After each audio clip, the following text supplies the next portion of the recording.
Breaking news tayo mga tol sa katatapos na laban ni Ryan Garcia versus Oscar Duarte. Pagdating nga po sa round 1, agresibo si Oscar Duarte pero nakakalamang si Ryan sa bato ng suntok. Samahan pa ng solid uppercut. Kita agad na mas mahaba ang galamay ni Ryan. Pagdating nga po sa round 2, swabe pa rin ang laban. Madalas magpakawala ng jab si Ryan pero tinamaan ng left hook sa panga si Ryan. Hindi naman ininda ni Ryan ang suntok ni Duarte.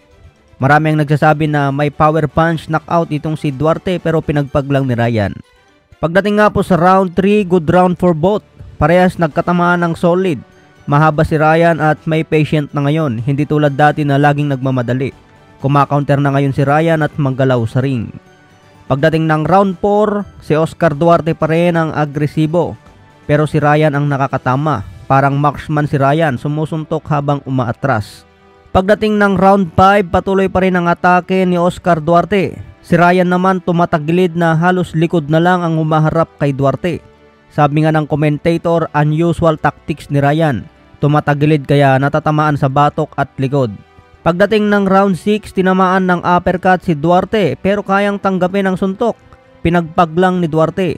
Matigas din pala ang panga ni Duarte mga tol. Agresibo pa siya kaya nakakatama ng malinis kay Ryan.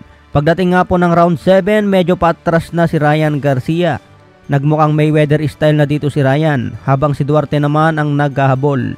Pagdating nga po ng round 8, si Duarte pa rin ang agresibo habang si Ryan Garcia ang umatras kaya sigawan yung mga tao ng boo. Pero biglang tinamaan ng left hook si Duarte kaya nagrogi si Duarte at bumagsak. Hindi na agad nakatayo si Duarte habang binibilangan ni referee. Nagkamali si Duarte dito mga tol. Hindi agad tumayo kaya finish agad ang laban via knockout sa round 8. Akala ko mga tol magiging boring ang resulta sa laban ni Ryan dahil paatras na siya lumaban at sigawan na yung mga tao ng boo.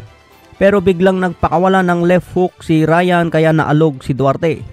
Nagpabaya si Duarte dito sa round 8. Akala niya kayang tanggapin ang pinakamalakas na banat ni Ryan. Pero nakalusot ang pamatay na left hook ni Ryan kaya walang matigas kapag tumama ng solid.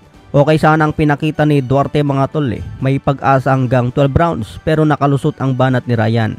Malaki ang nagbago sa laruan ngayon ni Ryan. Naging counter puncher na siya, may patient, tumatiming na at mas maingat na ang galawan. Kaya nabawasan na ang pagiging agresibo. Pero sinabi naman ni Ryan ito ang game plan nila kaya kailangan sundin.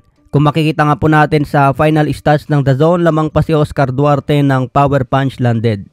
Samantala sinabi naman po ni Ryan matapos ang laban, next target daw niya si Rolly Romero para agawin ang WBA belt bago sumago pa kay Teofimo Lopez at Devin Haney for unification.